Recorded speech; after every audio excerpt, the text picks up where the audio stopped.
प्रभु यीशु मसीह के मधुर और सामर्थी नाम में आज दिनांक 23 जुलाई दिन रविवार को हम आप सब श्रोताओं का हार्दिक स्वागत करते हैं। आज के दिन के लिए जो वचन है लिया गया है पहला पतरस की पुस्तक उसका 3 अध्याय 4 पद। परंतु तुम्हारा छिपा हुआ और गुप्त मनुष्यत्व नम्रता और मन की दीनता की अविनाशी सजावट से सुसज्जित रहे, क्योंकि परमेश्वर की दृष्टि में इसका मूल्य बड़ा है। प्रियो, इंसान में 2 तरह की सुंदरता होती है, पहली बाहरी सुंदरता और दूसरी आंतरिक सुंदरता। जो शरीर दिखाई देता है उसके अंदर आत्मा विराजमान है और मनुष्य हमेशा बाहरी शरीर को देखता है। प्रभु आप ही हमें पूरी तरह से पवित्र करता है और वो चाहता है कि हम पूर्ण रूप से आत्मा शरीर में पवित्र और सुरक्षित रहें। जब लोग हमारी ओर देखते हैं तो वो केवल हमारा बाहरी स्वरूप देखते हैं, लेकिन जब परमेश्वर हमको देखता है तो हमारा आंतरिक व्यक्तित्व देखता है। इंसानी बाहरी तौर पे अच्छा देखने के लिए खूब पैसे खर्चे, जैसे कि महंगे कपड़े खरीदेगा, महंगे इत्र लगाएगा, अपने शरीर पे भारी रकम खर्च करेगा जिससे मनुष्य सुंदर दिखे, और मनुष्य कभी भी अपने आंतरिक सुंदरता और सजावट के विषय में परवाह नहीं करता है।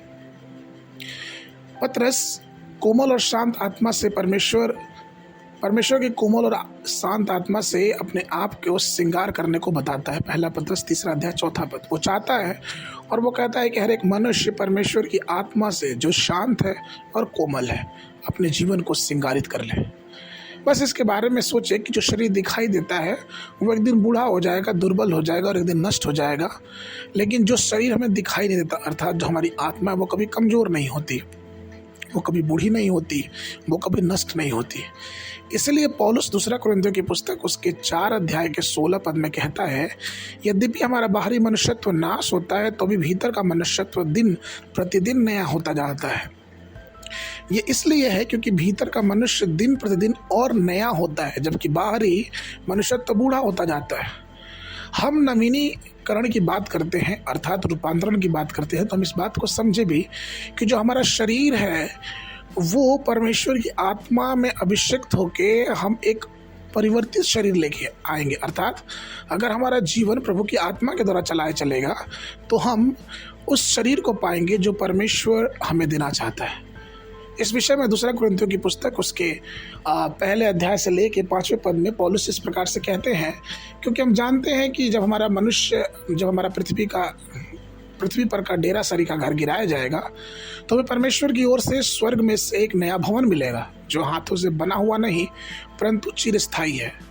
इसमें तो हम कराहते और बड़ी लालसा रखते हैं कि अपने स्वर्गीय घर को पहन लें कि इसके पहनने से हम नंगे ना पाए जाएं, और हम इस डेरे में रहते हुए बोझ से दबे का हारते रहते हैं क्योंकि हम उतारना नहीं चाहते पर हम उसे पहना रखना चाहते हैं, ताकि वह जो मरणहार है और जीवन में डूब जाए। और जिसने हमें इस बात के लिए तैयार किया वह परमेश्वर है, जिसने हमें बयाने में अपनी आत्मा भी दी। अर्थात परमेश्वर ने हमें अपनी आत्मा दी है वो इसलिए कि हम अपने आंतरिक आत्मा की सुंदरता को और बढ़ाएं। इसलिए प्रभु में प्रिय लोगों, आइए संसारिक चीज़ें और अपने बाहरी शरीर पर ज़्यादा मन न लगा के परमेश्वर रूपी दिए हुए आत्मा पे मन लगाएं और उसे सजाएं और श्रृंगारित करें, जो परमेश्वर की आत्मा और उसके वचन के द्वारा ही हो सकता है।